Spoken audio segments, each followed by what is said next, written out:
Viral सर्दी जुकाम, ओहो, एक ऐसी चीज है जो हम सबको कभी ना कभी तो पकड़ ही लेती है। तो चलिए आज फटाफट ये समझते हैं कि इसे ठीक से संभालना कैसे है। इसके लक्षण क्या हैं, सही इलाज क्या है, और हाँ, वो कौन सी गलतियां हैं जिनसे हमें बचना चाहिए। जैसे ही मौसम बदला नहीं कि सबसे पहले यही शुरू हो जाता है ना। लगातार बहती नाक जो किसी भी काम पर फोकस ही नहीं करने देती। और फिर बहती नाक का साथ देने के लिए आ जाती हैं वो लगातार वाली छींकें। ये दोनों मिलकर समझिए शरीर का पहला सिग्नल होते हैं कि भाई अंदर कुछ गड़बड़ है। तो अगर ये दोनों लक्षण महसूस हो रहे हैं तो भाई समझ जाइए कि वायरल सर्दी जुकाम ने दस्तक दे दी है। पर अच्छी खबर यह है कि इससे निपटना कोई रॉकेट साइंस नहीं है। तो चलिए सबसे पहले ये समझते हैं कि इस आम वायरल जुकाम को पहचाने कैसे और इसका सही इलाज क्या है। तो देखिए, इसके जो मेन लक्षण है ना, वो हैं एक तो बहती नाक, बार बार आने वाली छींकें और साथ में हल्का फुल्का बुखार जिसमें शरीर बस गरम गरम सा लगता है पर टेम्परेचर बहुत ज्यादा नहीं होता। ये तीनों संकेत एकदम साफ इशारा करते हैं वायरल जुकाम की तरफ। अच्छा, अब इसके इलाज का जो प्लान है ना, वो काफी सीधा साधा है। बुखार और बदन दर्द के लिए पैरासिटामोल, छींकों और एलर्जी जैसे लक्षणों से आराम के लिए रात में सिट्रिजीन ताकि नींद भी अच्छी आए, और बंद नाक के लिए तो सबसे बेस्ट और नेचुरल तरीका है भाप लेना। और हाँ, यहाँ एक सबसे जरूरी बात आती है जिसे बिल्कुल गांठ बांध लेना है। वायरल जुकाम में एंटीबायोटिक्स की कोई जरूरत नहीं होती। एंटीबायोटिक्स बैक्टीरिया के लिए हैं, वायरस के लिए नहीं। इन्हें बेवजह लेने से फायदे की जगह नुकसान ही होता है। ठीक है, तो आम इलाज तो समझ आ गया। अब जरा जुकाम की दो सबसे तंग करने वाली चीजों पर आते हैं, बंद नाक और गले की खराश।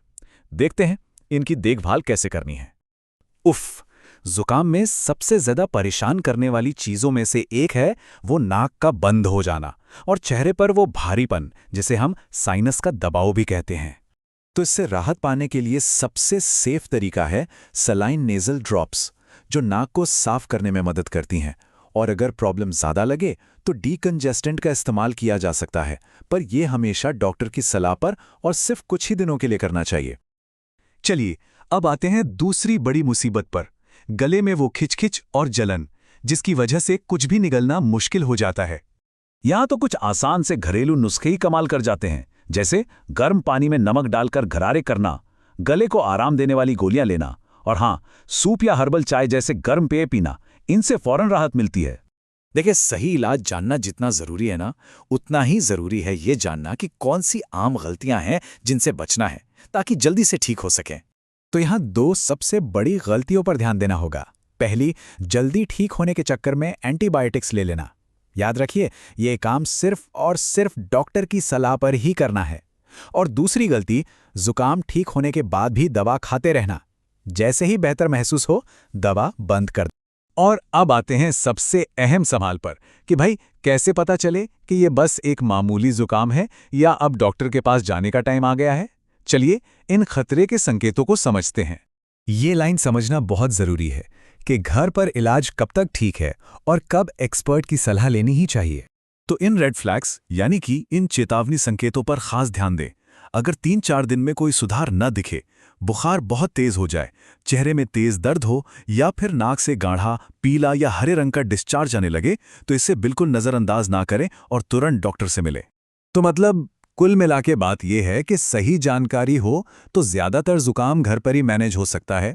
बस अपने शरीर के सिग्नल्स को सुनना और इन चेतावनी के लक्षणों को पहचानना सबसे जरूरी है। तो अगली बार जब जुकाम हो तो एक सवाल खुद से जरूर पूछना है कि ये सिर्फ एक छोटा सा जुकाम है या फिर शरीर कोई और इशारा कर रहा है, क्योंकि जागरूक रहना ही अच्छी सेहत की तरफ पहला कदम है।